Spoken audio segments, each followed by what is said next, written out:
Hello everyone, we are back on the patio today and I'm going to plant up 3 self-watering containers with hydrangeas.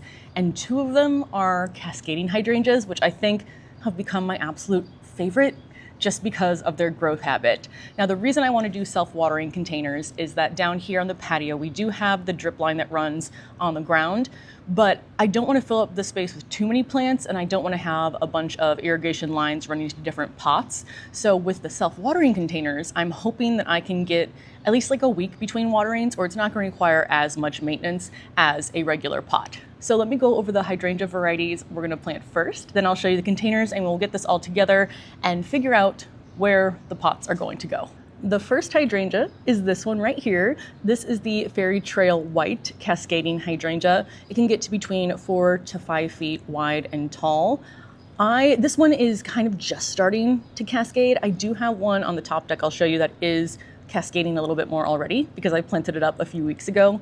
But look at how full of flowers this hydrangea is. Now this one can handle part shade. That's what it's labeled for. Down here again, it does have a few hours of sun, but it is the very intense afternoon sun. So I'm going to see, one good thing about putting in containers on wheels is I'm going to see how it does in a certain area that gets a little bit of sun. And if it's too hot, I can move it to an area that's a bit more shaded, or vice versa. If I put it in a spot that's too shaded and it needs more sun for its flowering, then I'll move it to a different area. So we're gonna see, but this one is labeled for part shade. So if you don't have a full sun area of your garden or part sun, I think this is a perfect hydrangea for your garden. Now, this is only hardy from zones 6 through 9. We are 6A here where I'm at in Chicago. So in a container, I want to go down to zone 4, and I have had issues overwintering non-panicle hydrangeas in the past, which this is not a panicle hydrangea. I do plan to attempt to overwinter these in the self-watering containers I'm going to put them in. So I'll show you a few of the options that I have, but once we get closer to the end of the season, which I hope doesn't come very quickly, then I'll figure out specifically what I'm going to do, but I'll show you the options that I'm thinking of so far. This also blooms on old wood, so you don't want to cut it back completely or else you will be losing next year's blooms. My hydrangeas are so small that I don't really prune at all, except for dead wood, dead branches, and that's about it. I'll probably do the same thing with this because even if it does get 4 to 5 feet cascading, I think it'll still fit pretty well in this patio area. So this is the first one. Again, this is the Fairy Trail White Cascading Hydrangea, part shade. Next, we have Fairy Trail Bride Cascading Hydrangea. This one does look a bit different. It has more open flowers and it has those little like scalloped edges on the petals, which I think is really pretty. Even though the Fairy Trail White is more full of white flowers, I actually think I kind of like the style of this just slightly better. I love both of them. But again, this is the Fairy Trail Bride Cascading Hydrangea. It can get to about 4 by 4, 4 feet wide to 4 feet high. And this one is labeled for sun to part sun. So I am going to try to put this in one of the sunniest areas on the patio. Again, I think this is kind of pushing into a part shade versus part sun environment, but we'll see how it goes. If it doesn't work, I'll move the container somewhere else. But even though they are both cascading hydrangeas, this one needs full to part sun, the other one can do part shade. Now this one is hardy from zones 5 to 9, so you have a little bit more cold tolerance with this one. I am still going to protect it the same exact way I plan to protect the other one, but I just love how this one looks. It just looks very lacy and delicate to me. And the third hydrangea I'm going to be planting is this one right here. This is called Let's Dance Ariba. This one is part to full sun as well, so I will put it in a slightly sunnier area of this patio. Not a cascading hydrangea. It does grow even a bit more vertically than some of my other hydrangeas that I have. And this one I am going to put in a shorter pot, so I think the height on this one will work out really well. This one can get between 2 to 3 feet tall and wide, so slightly smaller than the cascading hydrangeas. Perfect for a container garden. And it is hardy from zone 4 to 9. So again, slightly even more cold tolerance. Still gonna protect it just like I will the other ones because the zone 4 hydrangeas that I tried to overwinter on the plastic greenhouse on the rooftop deck did not survive. I do think it might have been more of the wet spring rain than the cold weather, but I do want to protect this one just the same as I'm going to protect the other cascading hydrangeas. Also, this one does bloom on old and new wood, and it is reblooming, so I'm still not going to prune that much on it except for the dead branches. This way, at least, if something happens to the old wood over the winter, you will have blooms on new wood, whereas both the cascading hydrangeas bloom on old wood. Now, let me take you over to the pots. I will show you which plant I plan to put in each pot, show you how the self-watering pots work, and then we'll get these planted and figure out where they're gonna go. Here is a look at the hydrangeas that I've paired with the 3 different planters. All of the planters are from Crescent Garden, and they are the True Drop series, so they are the self-watering pots. They also have pots that are not self-watering, so don't just assume that everything from Crescent Garden is going to be a self-watering container. But I have 2 that are tall, and I know they look different heights, but that's just the perspective. These 2 are actually both the same height, and I'm gonna put the Cascading Hydrangeas in those because that way they can cascade over and fall towards the ground. And then on the left, in the shorter one, I'm gonna put the Let's Dance Ariba because again, it grows more vertically. So for me, that makes more sense in the shorter container. So those are the 3 that we're going to pair with the pots. And I have already filled the 2 tall ones with soil and got them ready. I'll show you how you set up the True Drop container so that it actually works for self-watering with the short one. And then we'll get all of these into place. Now, when you get a True Drop planter, you will get a little pouch. And in that pouch will be 3 things: a red piece, a black piece, little rubber tube, and then a gray piece, which is a plug. You only need the red piece if you're going to put this inside, because this is going to stop the water from coming out of the bottom, any of the excess or overflow. So I don't need this because these are going to be outside. So I'm going to toss that to the side. I am keeping them though, just in case someday I ever plan to move these inside. But I get really nervous with large self-watering containers inside that I'm going to somehow cause a flood. Oh, also, yes, this is on wheels. The wheels, I think they do have wheeled platforms, but these are not the wheeled platforms that they have, or maybe they are. I'll link down below the ones that they have. I also got some from Amazon. There's a few different ones that I'm using on these containers because I love wheels in a container garden. If I were to fill, maybe this one I could move if it weren't on wheels, but those 2, once they're fully planted, I don't think I could move. So this just makes it so much easier. Now, the 2 pieces you will use are the black tube and the gray plug, and they both are going to go in the hole in that little indention right here. I haven't found this to be the easiest process, but I mean, it's not that difficult. I just kind of have to pound it a little hard. That might just be me. Maybe you'd be able to get it in easier, but let me show you how you put this in. So this hole right here, when I put the plug in, that's what's gonna keep the water in the basin. If I didn't put a plug in here, I would fill this pot and everything would immediately run out of the basin. So that's why you have to put this in. So first, you put the rubber tube in, which I think for me has been the easy part. And you want to make sure that it gets flush with the side of the pot. And then you want to put in this piece, which I found to be the hard part. I don't know if there, again, is a trick. I just kind of wiggle it back and forth. It's not hard at first, but you want to, again, make sure it gets flush down. So this is where I just use all of my body weight and squish it in there. Actually, that wasn't as bad as I thought. The other 2 were much harder. So now at the end of the season, when I want to drain this, which I will because I don't want the water to freeze in the pot, I will take this out and all of the water in the basin will empty. Next, we're gonna add the potting soil, and just like with the Proven Winners self-watering container, there is a little indention here that's gonna act as the wick to pull the water up to the roots of the plant.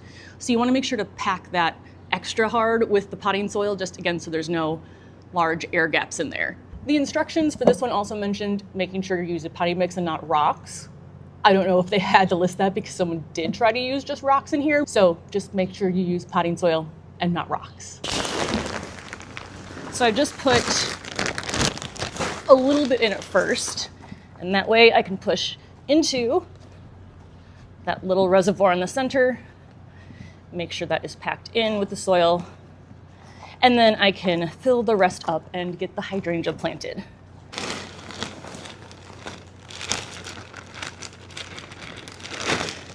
We'll get the Let's Dance Ariba out of its pot and right into the center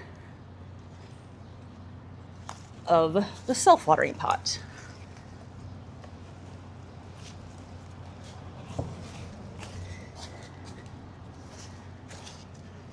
I think it actually has some slow release fertilizer and some compost on the garage deck that I'll grab at the end just to add on top of the soil. One hydrangea plant down. I just planted this without putting it back on the wheels. Let's see if I can get it back on the wheels. All right, lift with the legs. Not bad, okay. Still prefer just to always have it on wheels. So we'll roll this out of the way and get the next one. Next we'll do the Fairy Trail Bride. So both the first one and this one are the two hydrangeas that like part to full sun. Now because of the size of this one isn't quite as full yet as the Fairy Trail White. I might put in some annuals too. I don't know, we'll see. Once I get this planted, I'll set some annuals next to it and see if I like how that looks. All right, second pot down, one to go. So last up is the Fairy Trail White Cascade Hydrangea, and this is the one that can be in part shade, which part shade is usually like up to 4 or between like 2 to 4 hours of direct sunlight. So I do have areas that will for sure meet those requirements back here. I think I went in a little bit higher, just so I make sure that the flowers can actually grow and cascade over the side. Here are the 3 hydrangeas potted up. I'm gonna go grab some annuals just because, again, sometimes seeing like empty space or like how this one is just so small compared to the pot right now. I mean, they will grow throughout the season, but I just want to see if I can put some annuals in there to add some extra interest. The Fairy Trail White, I'm going to leave as it is. That one's on the right because I think it already looks full enough for the pot. But I'm thinking for the Fairy Trail Bride, let's see if I like this, putting in some of the Cascading Angelonia. Let's see if I like how this looks. If I like it, I'll probably put 3 in here, about evenly spaced. I think I like that. So once the hydrangea starts to grow and cascade, I don't know if it will cover the Angelonia or if the Angelonia will keep up pace and still poke out from the hydrangea, but I think that looks really pretty. So I am gonna do that. Let's go ahead and get those added. Like I said, I'm gonna do 3 about evenly spaced. Let's put you here and then scooch you over a little bit more. I think that looks pretty even. And the hole that I'm going to fill with water is right here. So I do wanna leave this fairly accessible. I mean, once this grows over, it'll be a bit harder, but I don't want to purposely plant a lot right over this little hole. And I do want to be careful as I'm just maneuvering the annual in between the branches that I don't break any. Not that that's the end of the world, but I try not to break any plants if I don't have to. I like that. I like that a lot. Okay, next one.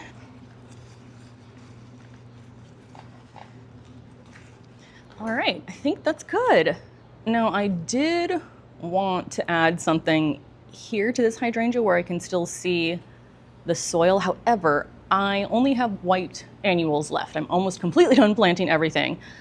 So I have an idea, which I don't know if I'm going to like, but we'll see. Okay, here was a thought, don't judge. I mean, first of all, I can just do that, but I don't 100% know if I like the silvery color with the more yellowy color of the greens and pinks. But I was also thinking, what if I plant it and then just like drape that around as a filler? But no, I don't think I like that either. I'll probably find something to plant in here. I mean, it's not like I don't, go to a garden center every week anyway, but maybe something that kind of matches the pink down here. I don't know, let me know what you think. But first I'm gonna sprinkle in some of the bloom boosting fertilizer and just scratch that in to that top layer of soil. Now, in order to water, what you do is first you take off this gray cap on top. It doesn't come all the way out, which is good because I would probably lose it, but this is where you're going to fill with your hose. And while I do this, see if I can clean this off a little bit, watch this clear circle right here. In fact, maybe I'll take you in a little bit closer, but things will happen so that you know that you're getting close to filling it or that it is all the way full.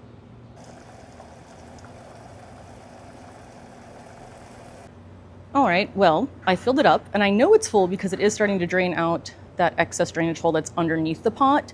So it worked on one of the other pots that I use. I'm gonna try the 2 tall ones and see if that happens, but if the indicator doesn't work, then at least you can tell by when the water starts to drain out of the bottom. But I do also want to water this from the top. Again, I'll do that probably a couple times just until the roots find their way down so that when the water is wicked up, it hits the roots. With bigger plants like this, it's usually not as much of an issue, but if I was doing small plants with really short roots starting off, I would probably water from the top even a little bit longer, maybe like a week or 2 to get them all settled in. So I'm gonna water these last 2 pots in, fill them up, water them from the top.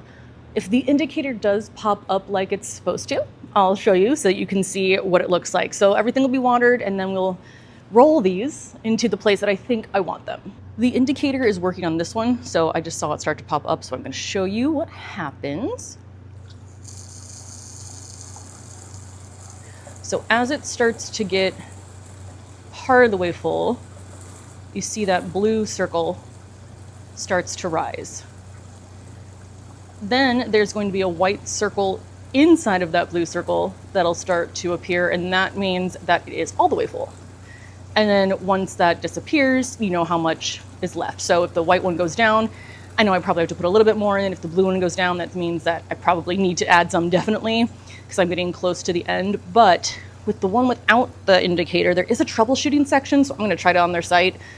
But with the proven winners, there is no indicator, so I just kind of put myself on a schedule anyway of when to go ahead and refill these pots, or at least check on them. Oh, sorry, you know what? I said there was a white circle inside. It's just a second blue circle. There we go. So now that that pops up, I know that this is full. And again, as the water starts to be used up, these indicators will go back down. Everyone has been watered in. The 2 tall planter indicators do work, so that's great. Now I'm going to move these into place, and I'm pretty sure as long as they like the amount of sun that they're getting, they will stay in these positions.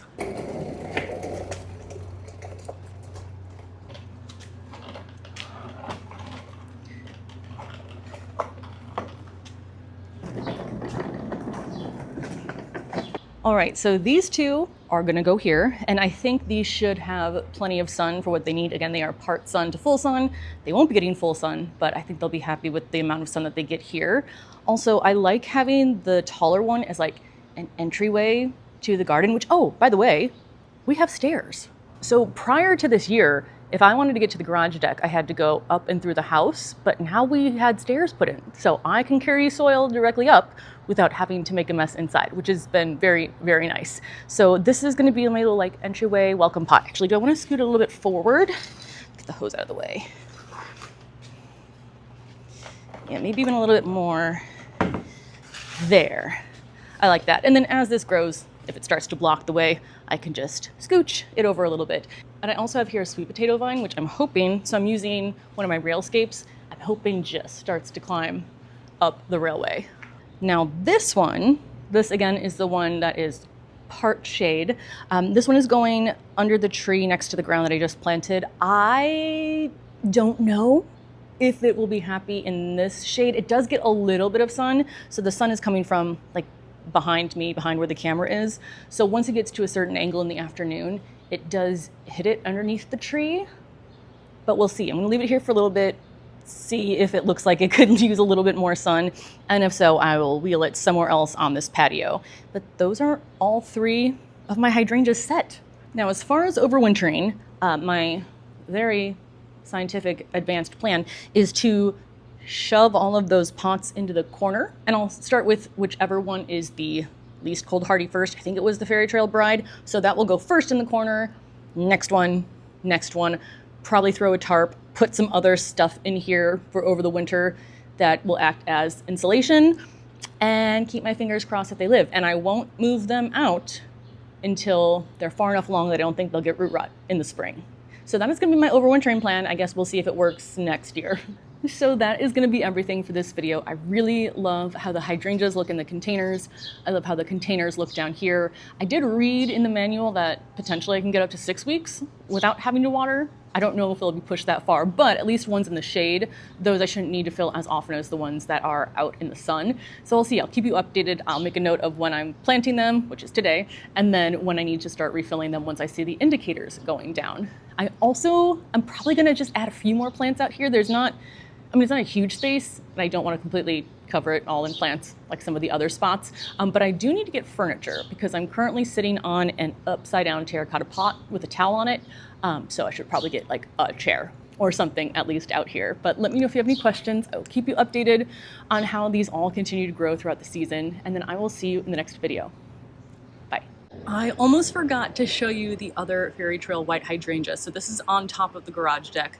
This has been planted for a couple weeks now. It's in the same self-watering container as the one downstairs, the shorter one. And I think you can start to see better how it fills out and starts to cascade. I did also pair it with some super petunias, which I really like the look of. I just don't have any super petunias left, but maybe I can go get some and add them to the other containers. But yeah, that's how it looks with a few weeks worth of growth.